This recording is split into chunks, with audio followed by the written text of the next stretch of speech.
सोलापूर शहरात उन्हाचा कडाका दिवसेंदिवस तीव्र होत असून तापमानाने 43°C उच्चांक गाठला आहे।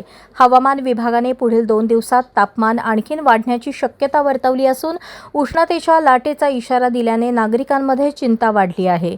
सकाळी 10 वाजल्यापासूनच उन्हाच्या झळा जाणवू लागल्या आहेत। दुपारी 12 ते 4 या वेळेत शहरातील रस्त्यांवर शुकशुकाट पाहायला मिळत आहे। उन्हाच्या तीव्रतेमुळे नागरिकांनी स्वतःचा बचाव करण्यासाठी टोपी, स्कार्फ, रुमाल आणि छत्र्यांचा आधार घेतला असून थंड पेय, सरबत विक्रेत्यांकडे गर्दी वाढली आहे।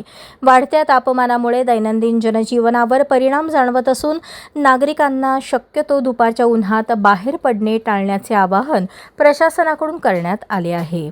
जिल्हा प्रशासनाने नागरिकांना सकाळची कामे 11 वाजण्यापूर्वी आणि संध्याकाळची कामे 5 नंतर करण्याचा सल्ला दिला आहे। तापमानाचा पारा आणखी चढण्याची शक्यता लक्षात घेता नागरिकांनी सतर्क राहून उष्माघातापासून बचावासाठी आवश्यक खबरदारी घ्यावी असे आवाहन करण्यात आले आहे।